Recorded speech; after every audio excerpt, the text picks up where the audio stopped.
Major support for Do the Math has been provided by Chevron, Edison International, the Kern County Superintendent of Schools, Kern High School District, Panama Buena Vista Union School District, and Valley Strong Credit Union, with additional production assistance provided by these supporters of education in Kern County and throughout the state of California.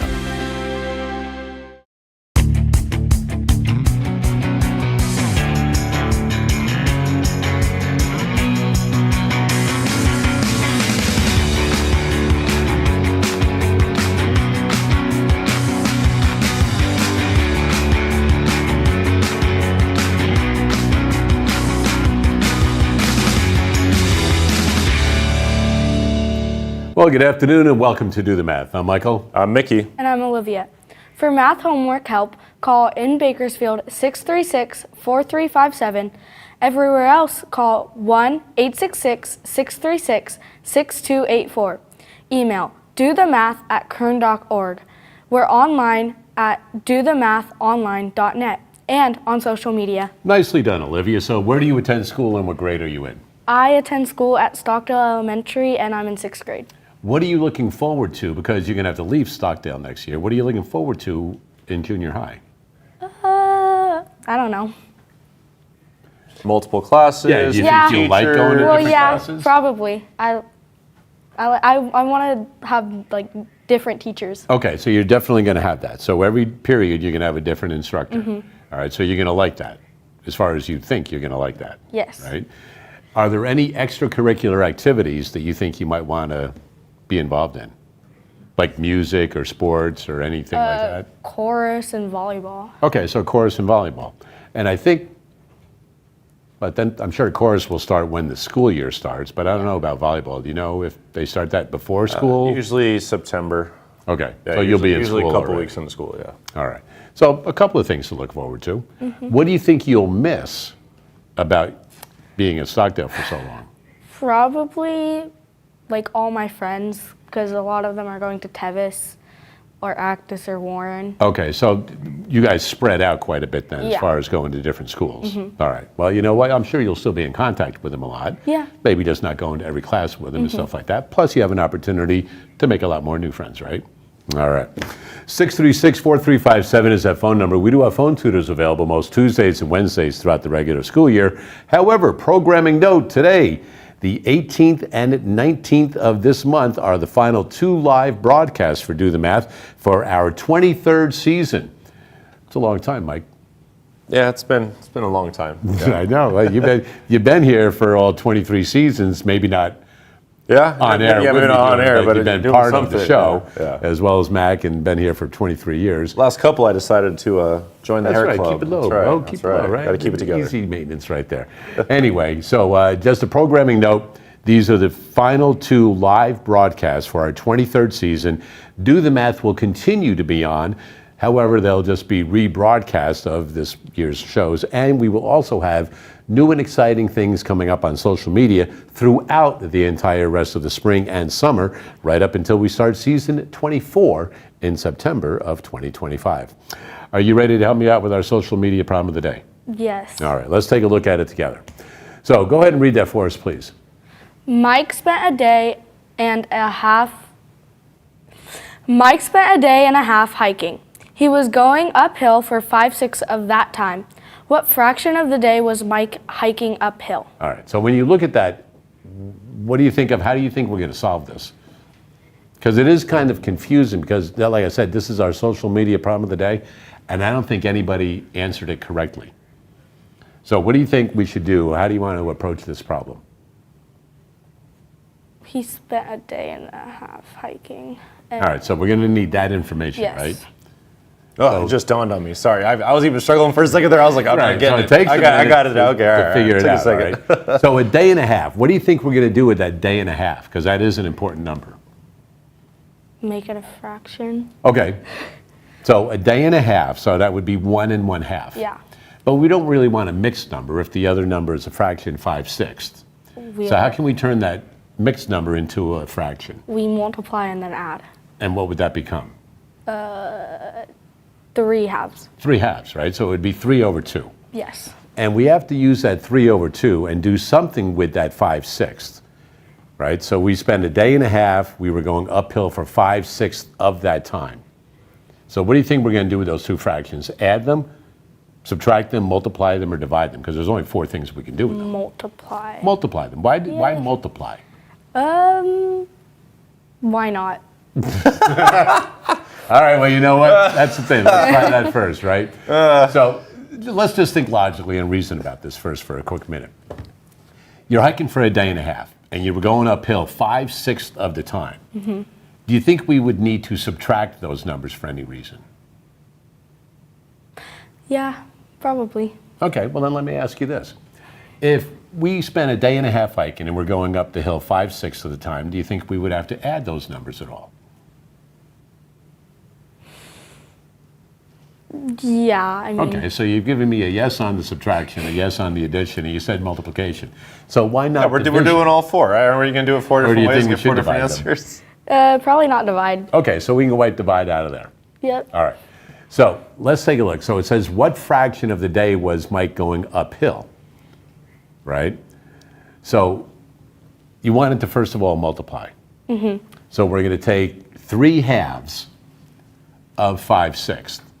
I like the word of. Right, because that implies multiplying. Yeah, like if you go to the store and you buy 4 of something, it's 4 times that cost. Whatever it is right? you're getting. So of is a pretty important mathematical keyword in a lot of problems. So think about 3 over 2 times 5 over 6. 15/12.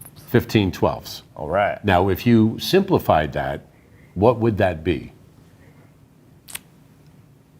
What goes into 15 and 12?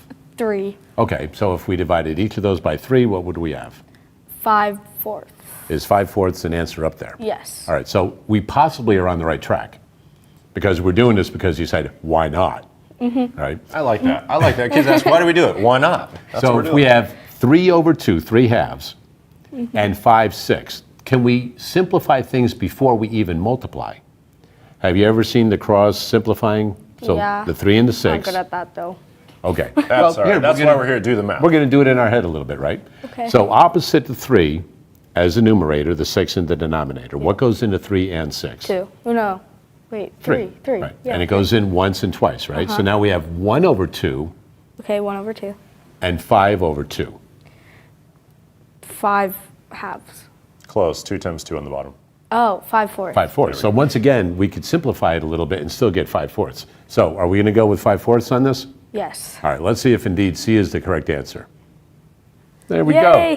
Hey, you know what? Why not? Let's go and multiply Why first. not? I And like the it. key is, as you said, Mick, that word of is what implies that right there. Time now for today's Math in the News.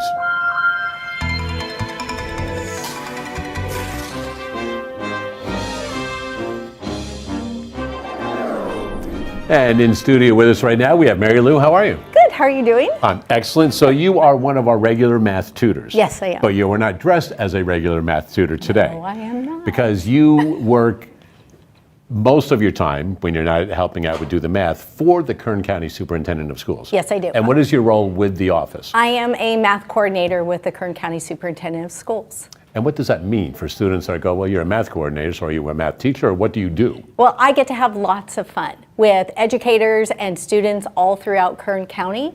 I get to go onto campuses and work with teachers. I get to work with students, work with administration, and to, looking at mathematics and thinking about the new framework and best practices in a math classroom. And I know last week, I think it was last weekend, you guys had your Central Symposium. Area Conference Yes. for the CMC. Yes, we did. And that was a pretty big event. I was able to go and learned a lot, and we did a couple of things that I did there, and we were able to share them on the show.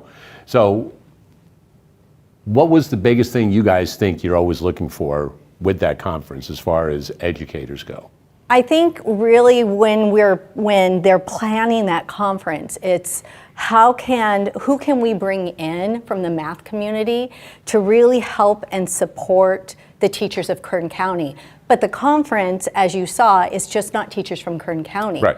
It was teachers all up and down the state of California, which makes it pretty awesome. Right, and then you have presenters coming in Yes. from throughout the country and throughout the world also. Yes. That people come from other countries to present at this conference. Yes, we do. Now, we have a big week coming up next week. We do. So why don't you head on over to the board, and we're going to talk about Math Week coming up next week. Yes, so we have the CMC Central Math Week. Now, it has been going on, this is the 3rd year, but this is the first time it is central. The last 2 years has been Kern County only, but now it is through the Central. As you could see, all of these different counties are involved, and it's really fun. What the CMC Central section, what Math Week is all about is how do we bring math to families, and we can do that through games. Do you like playing math games? Yeah.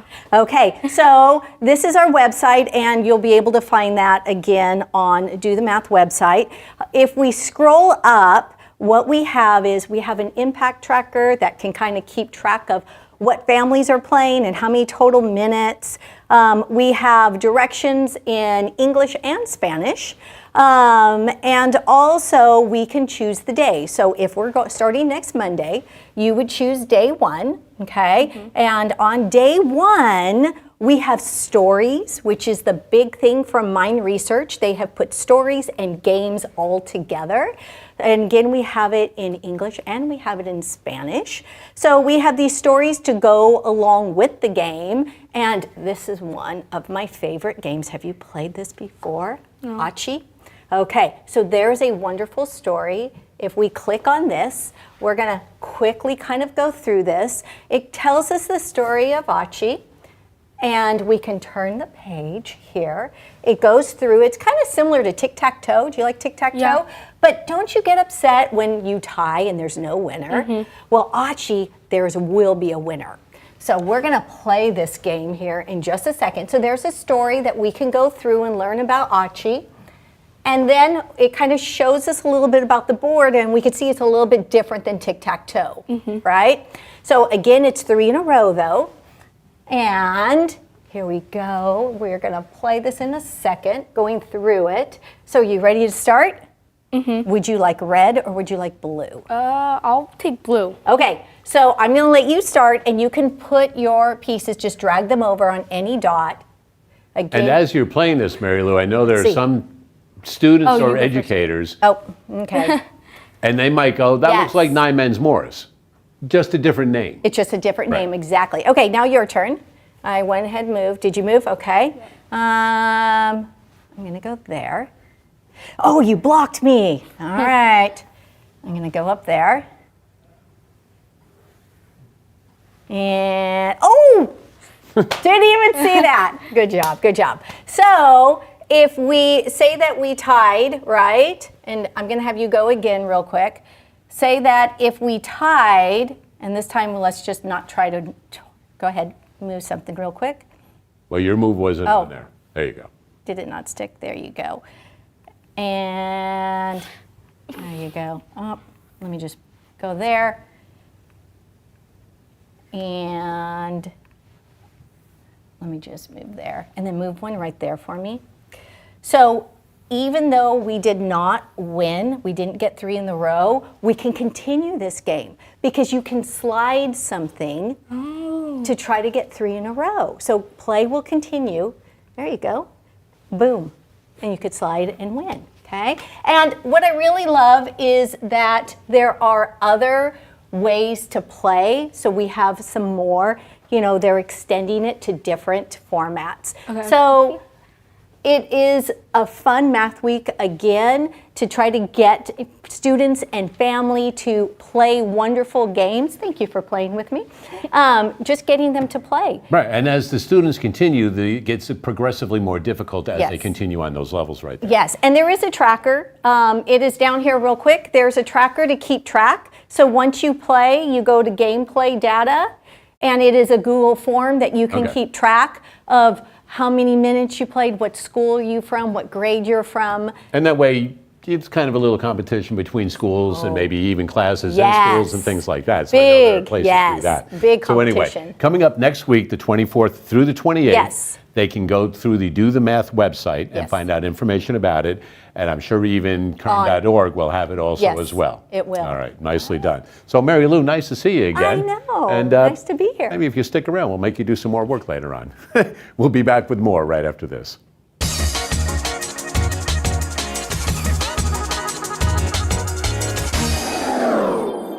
Hello, I am Jordan Fernandez. And I'm Ewan McPherson. And today we're going to be showing you a number pattern.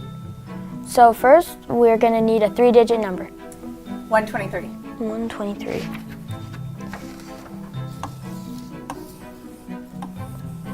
And now we're going to write our own secret number in that paper right there. Yes. Fold it up. Okay, now we're going to need another 3-digit number. 267. 2, 6, 7. We're Now gonna add our own number to that number.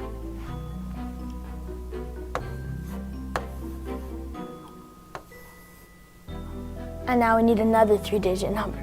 823. Again, we're gonna add our own number to that. And then one last 3-digit number. 455.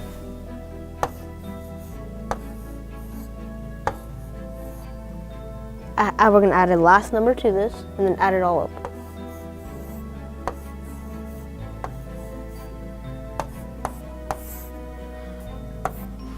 $3,120. And if we open up this paper, 3,120. Okay, now to explain this trick, we're going to kind of just set it up for you.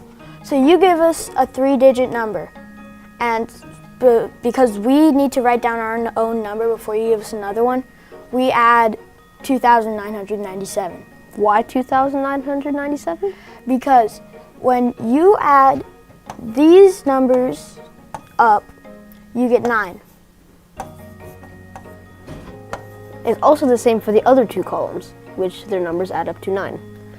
So when you give us a number, we arrange the numbers to equal 9. See, 9, that was a bad 9, and 9. So now when you add up 999 plus 999 plus 999, you add them all up, you get 2,997. And when you add that to 1,123, you get 3,120. Another easy way to do this is by subtracting 3. So Subtracting 3. you get No, 120. And if you just add 3,000, and subtract 3 from 123, you get 3,120. which is the answer we got. Okay. That is our number trick. Thank you. Very cool. Nice to see the boys working on that problem, and always a couple of different ways to solve all types of math problems. In studio right now, we have Olivia, a 6th grade student from Stockdale Elementary, and I've got a beautiful problem for you guys to start. I thought you were going to say a beautiful co-host or a beautiful tutor over here, but I guess that you're works. just lovely, Mike. Oh, Get over thank the you, board, thank you, thank guys. you. All right. So, Olivia, you've got a bunch of hexagons over there, and they're in lines of 3, 4, or 5 going different ways, diagonally or vertically. Okay? You want to use the numbers 1 through 19 so that no matter which way you add them up, they always add up to 38. Okay. Okay? And what's one thing, because I know you've started working on this as part of a homework problem. Yep. What's one strategy you've come up with already to kind of make it a little bit easier on where to place some of the numbers? To put the bigger numbers in rows of 3 and 4. So like here. If you want, go ahead and Or grab here. the pen and we can start going for it.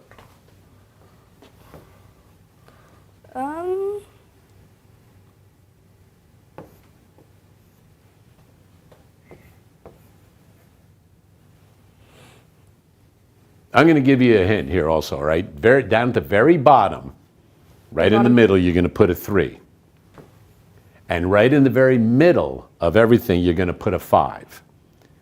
Now, based on that, looking at the 3 and going up to the left and up to the right, you know you have to add up to 38. Yep. So each of those two sides have to add up to what? 30. 35. 35. Sorry, 35. Right? So if you have a 17 right there next to the 3, what has to be above it? 18. Right. So you're going to erase the 18 you've got and move it over to the other side. All right, so now that we have that one there, we can also think this needs to also be, these 3 connected need to also be what? 38. So 18 and 16 gives us, 20. Wait. don't forget to regroup, 32. close. 34. There we go. But that's a little high because that means you're going to have a 4 outside, and you don't want any single digits outside really if you can help it. So maybe the 16. Okay, So maybe get rid of the rid of- 16. Yeah. And maybe here's a clue for you. Instead of 16, go down lower by the number in the middle. 11. So you guys on your way? So we got 18 and 11 makes, Right, so what I'm going to do is I'm going to let you guys keep going on that because right now we're going to head downstairs and check out some of the art in mathematics.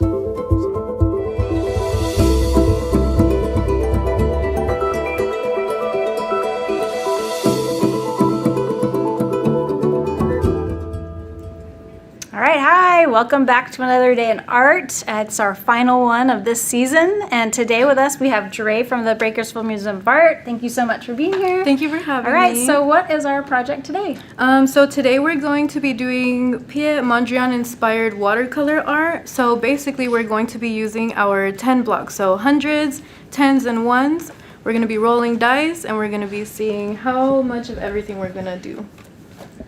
All right, so they're gonna have their dice, right? So they're gonna give this dice a roll, right?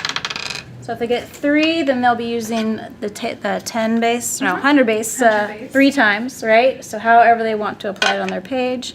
They'd roll again, oh, they get another 3, then we're gonna go to the 10s, and then we'll roll it again, and then use our 1s.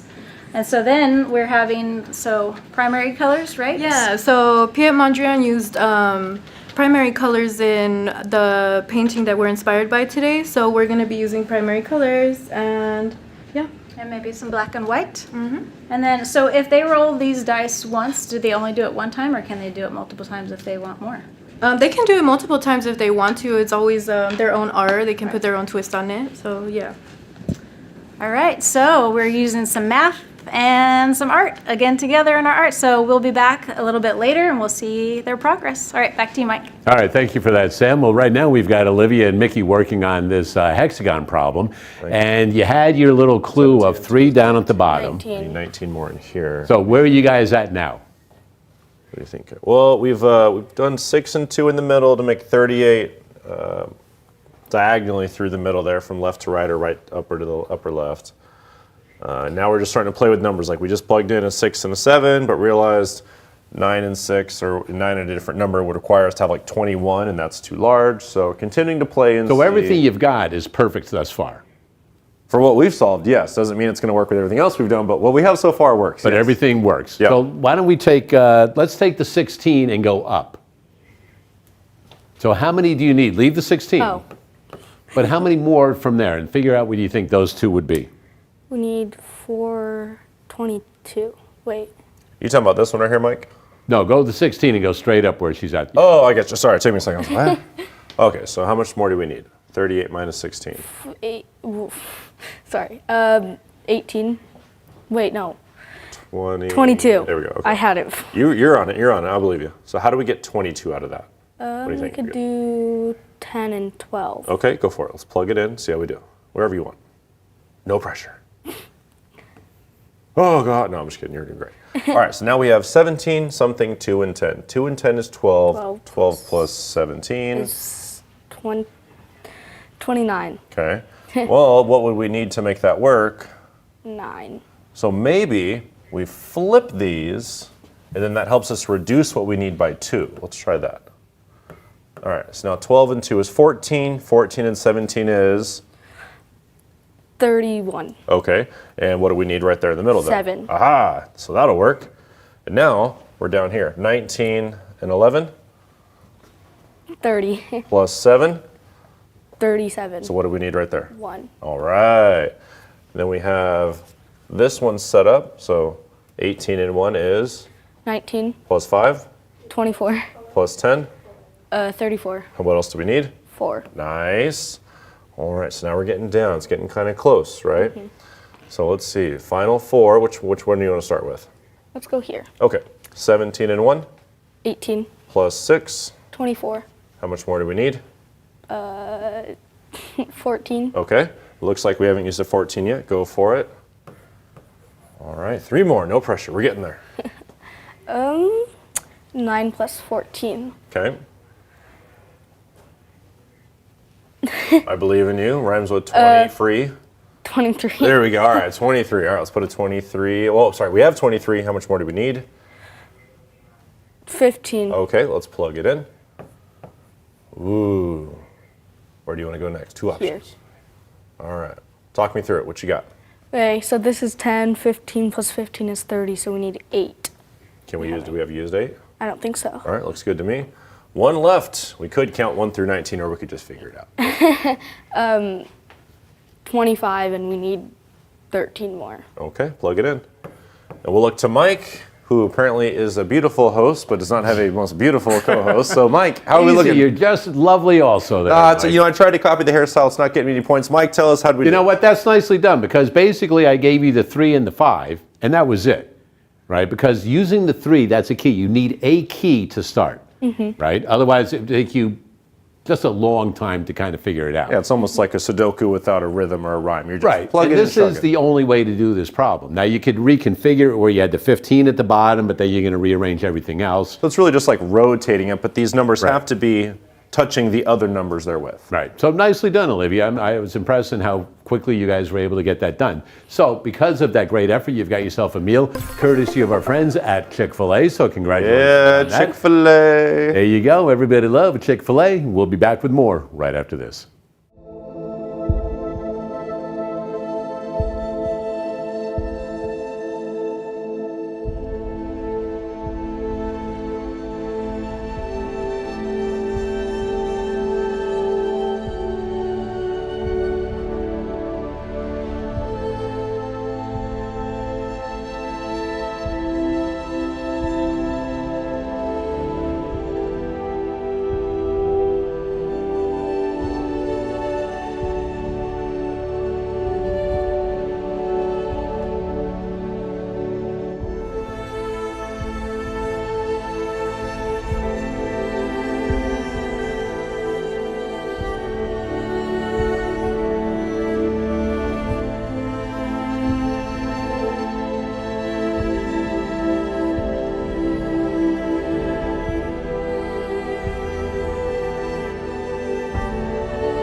All right, I know that we're going to go downstairs. I know that they were doing some art and they were using some cubes and 10 rods and things like that and using Mondrian primary colors. So Sam, where are you guys at right now?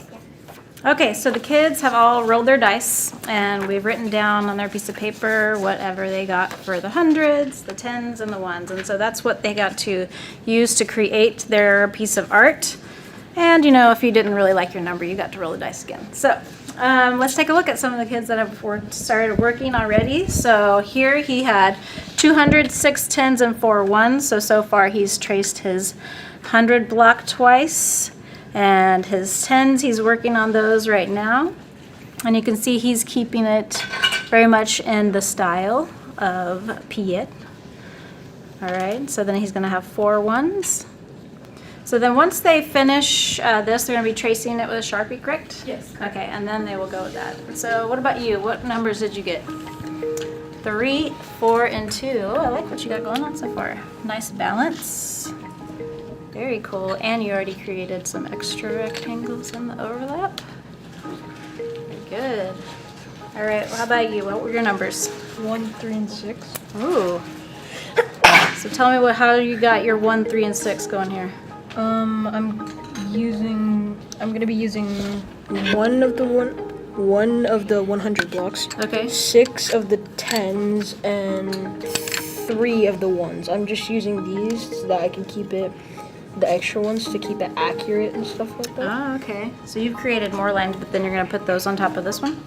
Yeah. Oh, okay, I like that. Branching out. Okay, now over here at this table we have, all of these girls have taken it the more unconventional way, but we're liking their abstract ideas. So how many have you got here? I've got 6 hundreds, 6 tens, and 5 ones. All right, and I like how you've got them all overlapped. Yeah. Nice, you two have nice balance. How about you? So I got 300, 6 tens, and I'm trying to do my 12 ones right now. 12, oh, I like that, yes, okay. All right, and back over here. I got 500s, 5 tens, and 6 ones. All right, those look great. And she's already got her Sharpie going. Nice, what were your numbers? 600, 3 tens, and 5 ones. All right, okay, I like this balance you got going. And so Dre, you were telling me a little bit about Piet and his artistic life.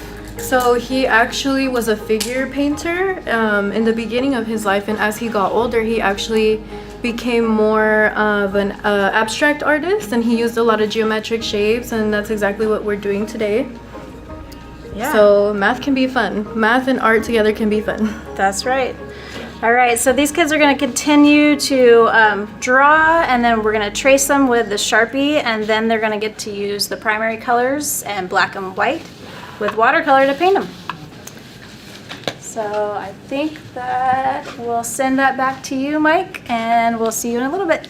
All right, thanks, Sam. Looks like a great project right now. So nice to see that they have an opportunity to roll the die and see how many of each of those different 100s, 10s, or ones that they're going to be able to use, overlap them a little bit, and make a little art out of that, and also kind of figure out the differences, if they hadn't already, between the 10s, the 1s, 100s, and how they relate to each other also. Yeah, that was really interesting. You know, a lot of times we use them for understanding powers of 10 or the base 10 number system. Right. But to use them as a piece of art, I think I've never fathomed out. To me, it's just, oh, those are the 10 blocks. I use them for adding or talking about regrouping. Right, and place value. Yeah, never thought about really using them as an art piece. Well, there you go. Well, that might be something. I know what I'm doing tomorrow in class. We're We're gonna do something a little different tomorrow. Yeah. Yeah, and I understand that you are also part of a class where you guys implement math and art quite a bit also. Mm-hmm. So that must be some fun. Mm-hmm. Good. Are you ready to do some math right now? Yes. All right, so head on over to the board. I know that you're working on some equations also.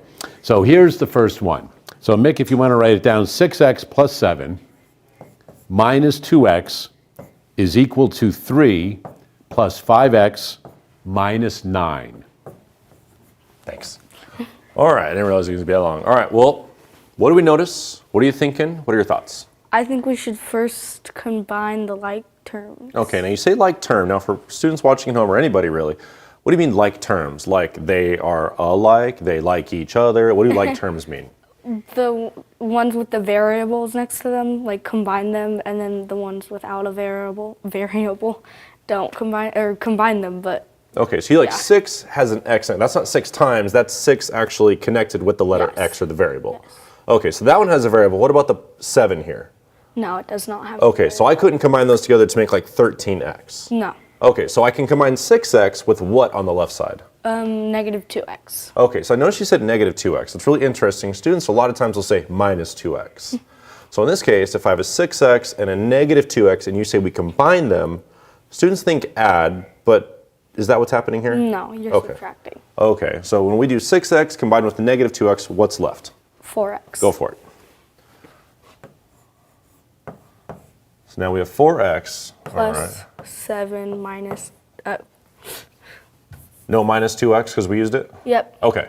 Equals. Now we gotta figure out this side. Okay, so like it's not that they go away, but that when we combine them, they've been used, but the plus 7 was not, so we rewrite it again. Yes. Okay. Okay, so we would do 5x. Because there's nothing else with an X? Yes. Okay. And then 3 plus negative 9, which would be negative 6. Now, do you have a strategy in your head as to how you do 3 plus negative? Because someone might think 3 plus negative 9, that doesn't make sense. Is there a way that you kind of think about that to understand it becomes negative 6? I just subtract it. 3 minus 9, or did you minus 9 minus 3? 9 minus 3. Okay, so because you know they're opposites, you know that as a Or fact no, family. I add it, sorry. You add it. So Yes. if I was saying like I had $3 and then I added a bill that was $9, now I owe. $6. Okay, all right. So that's a way. So Yes. someone was like, "What in the world does she mean? Add it together?" Okay, I get what you're saying. All right. Well, now on the left side we have nothing else to combine. Nothing else has the same variable, and on the right side the same thing. So how do we put stuff together? Are we done? No, we Okay. want to isolate the x, so we're going to minus 4x on each side. Oh, and it's an With an equal X. sign. So whatever you do on one side, it has to equal that on the. Other. Okay. So 4x minus 4x, we have.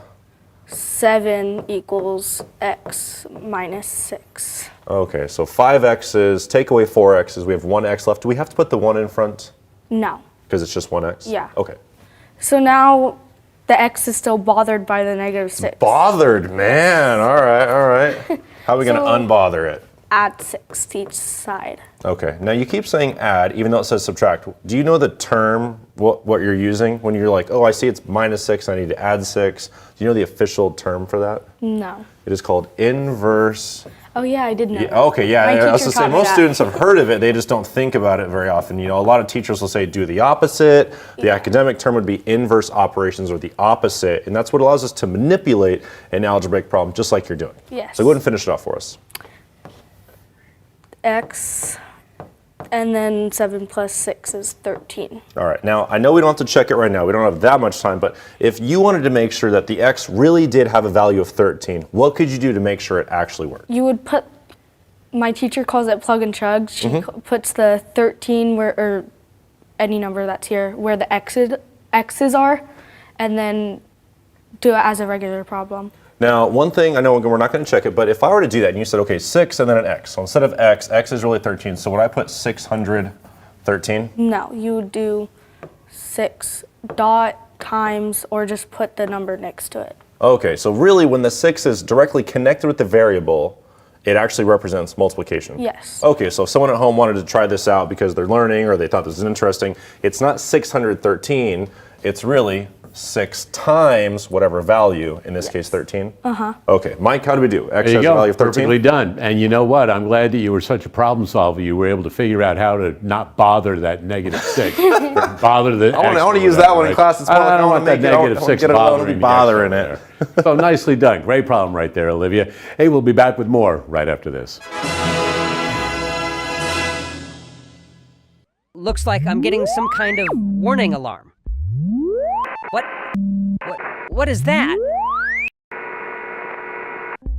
It looks like our ship is getting hit by asteroids. Or maybe it's comets. Actually, I don't know what the difference is. Well, then let's learn about asteroids and comets. Both of these celestial objects roam our solar system, but they're quite different from each other. First, let's talk about asteroids. Asteroids, sometimes called minor planets, are remnants left over from the formation of our solar system. They are mostly found in the main asteroid belt, between the orbits of Mars and Jupiter. We passed it on our way out here. Asteroids are small, rocky objects that orbit the Sun like planets. Since asteroids formed at the same time as other objects in our solar system, these space rocks can give scientists lots of information about the history of planets and the Sun.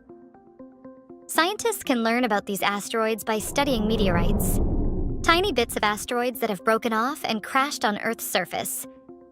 Asteroids can be different sizes, from tiny boulders to massive rocks hundreds of feet wide. Some asteroids are even hundreds of miles in diameter, but many more are as small as pebbles. Most asteroids have jagged and irregular shapes with craters and ridges, and they say that no two asteroids are the same. They are made of different kinds of rocks, but some have non-metallic minerals or even metals, such as nickel and iron. Asteroids don't just hang out in the main asteroid belt. They can be found in other places too. Some can be found in the orbital path of planets. This means that the asteroid and the planet follow the same path around the Sun. Earth and a few other planets have asteroids like this. But because we're out here by Neptune, the objects triggering our alarms could be comets coming from the Kuiper Belt. Like the main asteroid belt, this region is home to leftovers from the solar system's early history. The Kuiper Belt is truly a frontier in space. It's a place we're just beginning to explore and learn about, and is one of the places comets come from. Comets are often described as dirty snowballs because they're made up of ice, dust, and rocky material. When a comet gets close to the Sun, the heat causes its icy core to vaporize, creating a glowing cloud of gas and dust known as a coma. This vaporization also forms the comet's spectacular tail, which can stretch for millions of miles. Let's recap the key differences between asteroids and comets. First is their composition. That means the materials they are made of. Asteroids are made of rock and metals, while comets are made of ice, dust, and rocky materials. Next is their location. Asteroids are mostly found in the main asteroid belt, but comets come from the Kuiper Belt and a place called the Oort cloud, an area beyond our solar system. The last thing is how they look. Asteroids are hunks of rock, while comets get glowing comas and tails as they get closer to the Sun. Both asteroids and comets are essential to understanding our solar system's history and evolution. They provide clues about the early solar system and the building blocks of planets, moons, and even life. All right, well, Olivia, you did so well with that last one. How do you feel about one more? Sure. All right, head on over to the board. You guys have one up on the board. And Olivia, you're going to basically go through this one, instructing Mickey what you're doing, and then check the problem, and I'll give you 3 minutes. Go for it. Oh, okay. So first we're going to distribute the 4, so 4 times x and 4 times 3. 4 times x is just 4x plus 4 times 3, which is 12, equals 6x. And then you're going to get rid of the x, so minus 4x. Boom, unbothered. Duh. Okay. So then you have 12 equals 2x, and that you don't have another x to get rid of the number that's bothering the x, so you're going to make it a fraction. Oh. So that x equals, but that's an improper fraction. I think that's what it's called. And that would equal 6. So in the final, x would equal 6. Now, the only thing I'm going to add here is you talk about wanting to make it a fraction automatically. Do you know why it becomes a fraction? Because you don't have another number to get the x alone. Kind of, yeah, you're on the right track. So remember earlier you told me that when 2 is touching a variable, or any number's touching a variable means multiply? Right, if I put like 4, you said 4 times x becomes 4x. That's Yes. 4 times x, right? Yes. So what's the opposite of timesing x by 2? Dividing. Dividing by? 2. Look familiar? Yes. Yeah, so again, that's why you can turn it into 12 over 2 to make that 6. Okay. All right, so now if we wanted to check this problem, this time we're actually going to be able to check it. So let's plug it in on the right side. You're saying x has a value of 6. Let's see if it works.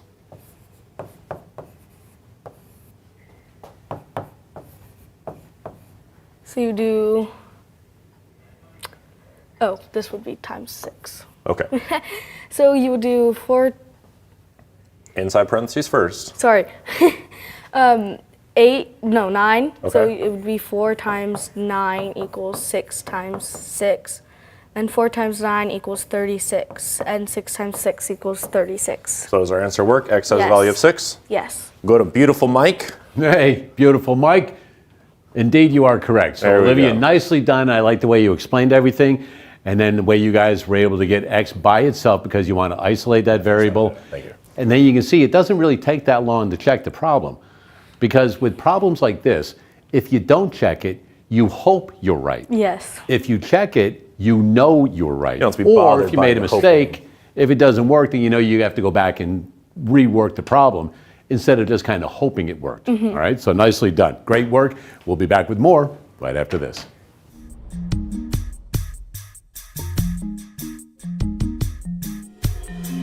Like clockwork, the full moon appears every month in our sky, a sight so familiar that we often take it for granted. But about twice a year, over the course of a few hours, the full moon sports a decidedly different look. What causes this sudden change? A lunar eclipse occurs when the moon passes through the Earth's shadow, just as a solar eclipse occurs when part of the Earth passes through the moon's shadow. But the moon circles the Earth every month as it cycles through its phases, lining up at both full moon and new moon. So why don't eclipses happen twice a month? The reason is that the moon's orbit around the Earth is tilted relative to the Earth's orbit around the sun. Although the Earth and the moon always cast long shadows, they rarely shade each other thanks to the moon's orbital tilt. But if that's the case, why do eclipses happen at all? Throughout the year, the moon's orbital tilt remains fixed with respect to the stars, meaning that it changes with respect to the sun. About twice a year, this puts the moon in just the right position to pass through the Earth's shadow, causing a lunar eclipse. As the moon passes into the central part of the Earth's shadow, called the umbra, it darkens dramatically. Once it's entirely within the umbra, the moon appears a dim red due to sunlight scattered through the Earth's atmosphere. In fact, if you watched the eclipse from the surface of the moon, you'd see the sun set behind the entire Earth, bathing you in a warm red glow. Back home, you'll have to stay up late to watch a lunar eclipse, but if you do, you'll see the moon in rare form, and you'll catch a brief glimpse of our own planet's long shadow.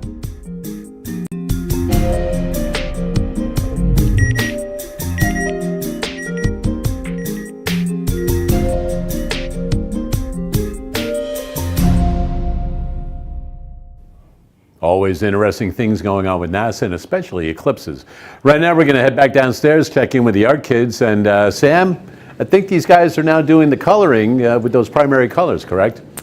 Yes, they are. Well, some are choosing primary colors and some are choosing some other colors. So we've given them some freedom, or she has down here. So tell me about yours. What color choices are you going to use? I'm probably going to use like a bunch of, multiple colors. You're going to go like the whole range? Yeah. All right, so more kind of the whole range of the color wheel. I like that. Your design looks great. Okay, how about you? What colors are you thinking? I'll probably just use the primary colors and white and black. All right, sticking true to the design. That looks good. Almost looks like the top of a cityscape. Looking down on it, that looks very cool. Okay, and he's almost finished here.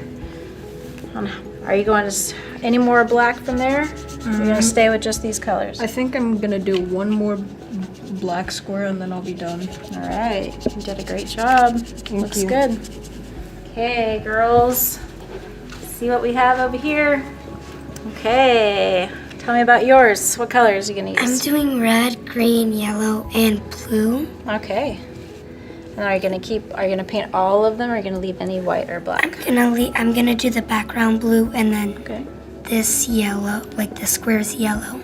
Nice. Okay. And are you gonna leave some white or no? No, I'm gonna add I blended in this shade a little. Yeah, I like that. I might blend in a little more. Okay. I like it. It looks beautiful.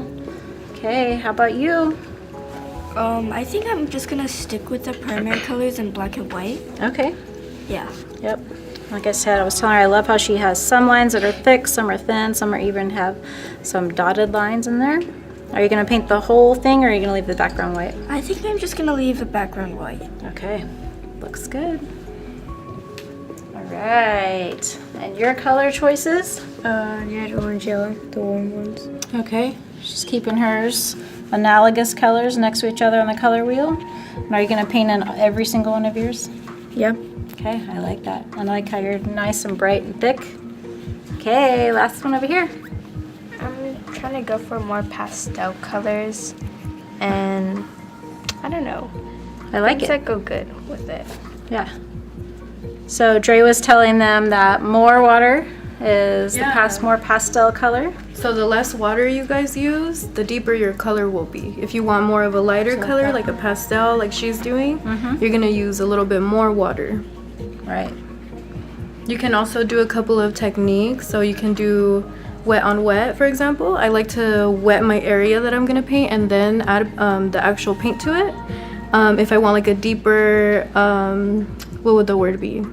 I guess just a deeper color, yeah, like a deeper hue. I'll do dry paper and then I'll do wet paint over it. That way it doesn't bleed and spread out. Okay. So if people wanted to do this at home, materials obviously that they need, you just need some watercolor paper. Some watercolor paper, some blocks. Doesn't necessarily have to be the tens blocks, hundreds blocks. You can use whatever you have at home, honestly. Anything that has a straight edge on it. Some dice, and then watercolors, and that's pretty much it. Yep. Okay, so at the museum, what any new things going on right now? At the moment, not that I know of. Classes, you got the art after Well, dark. yeah, we right? have art after dark. I teach some after school classes. We have some regular day classes where we do regular art. We've been doing some animation as well. So if you guys are interested in that, go ahead and head on down to the art museum. I'll be there. All right, so as the kids are finishing up their artwork right now, we'll let them finish, and then you can always check our social media afterwards for the finished product. And just thank you, Dre and Bakersfield Museum of Art, for being here and for this great lesson. Thank you for having me. Yeah. All right, back to you, Mike. Thanks for that, Sam. Some great looking art right now. And as you said, check out the social media later on. You can see the finished products and the way that they all turned out. Nice to see that some were using the primary colors. Others went with other color patterns. Some went with pastel, a little lighter and things like that. Yeah, I didn't know the level of water would change the depth of the color. I thought that was cool. Right. Yeah. You learned a lot of stuff today, huh? I learned that numbers can be bothered. I'm not a beautiful co-host. The level of water in a color will change the shade. It's good stuff. Everything's lovely. So That's you guys right. ready for a new tic-tac-toe game?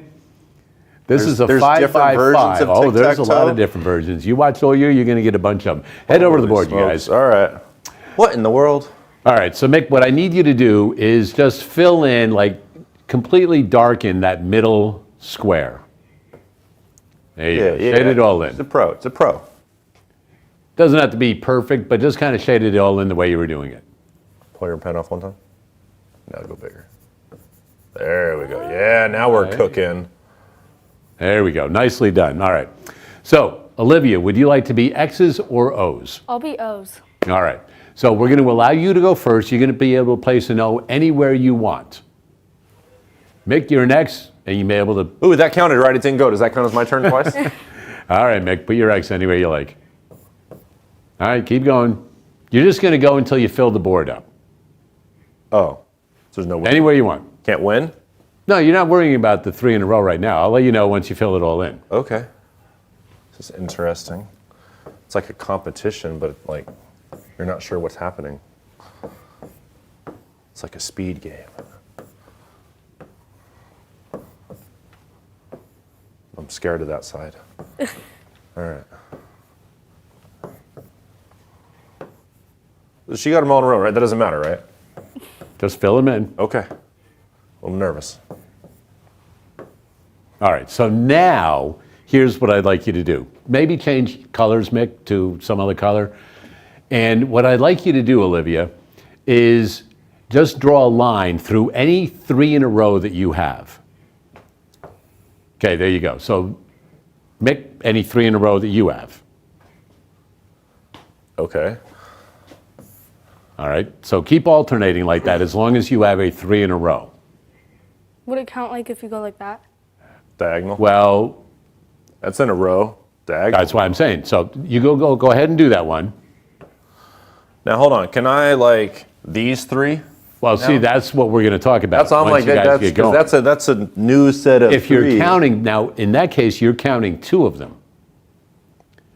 Where in the other case, Olivia was only counting 1 of them. Okay. So does that mean I'm more efficient, or what is it? Well, that's what we're going to go through first and see how many more we have. All right, keep going. Go for it. I believe in you. All right.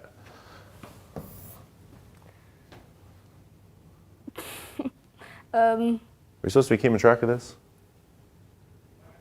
You have 2 on the top, and you have a diagonal. So there's your 4th one. Okay. Olivia has 3 right now. Any others? I don't see any. What about these 3? Oh, these 3 too. Yep, that'll work. Right.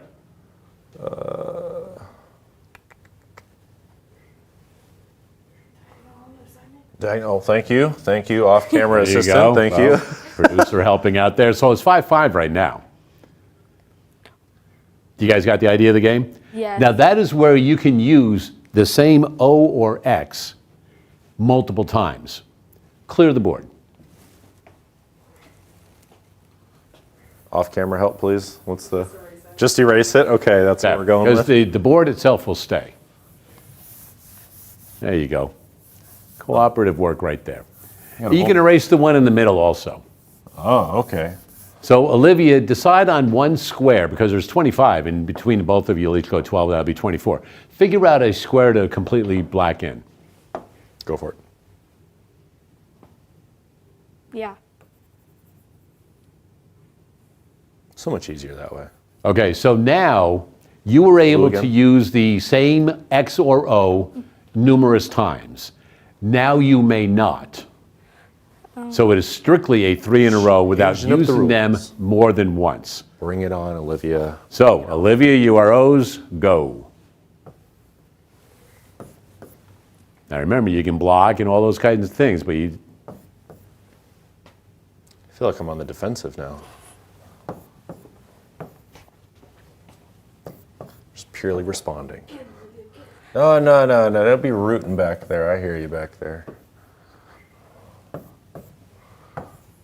Oh, All right, we're going to see if anybody can get any. Oh, great. They're talking in my ear now. People are talking to me.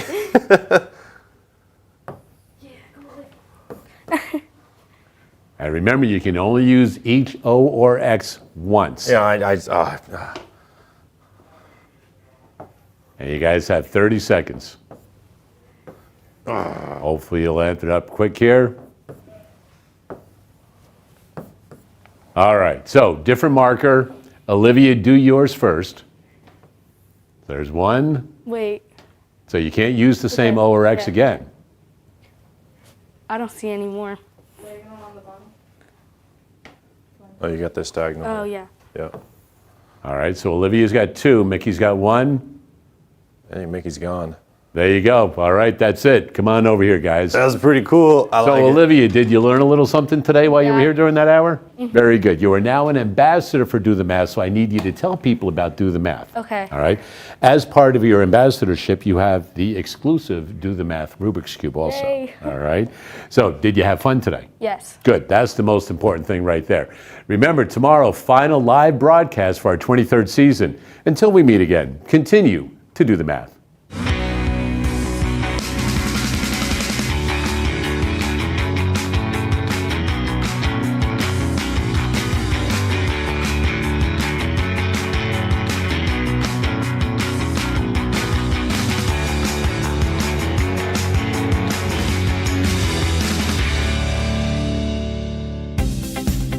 Major support for Do the Math has been provided by Chevron, Edison International, the Kern County Superintendent of Schools, Kern High School District, Panama Buena Vista Union School District, and Valley Strong Credit Union, with additional production assistance provided by these supporters of education in Kern County and throughout the state of California.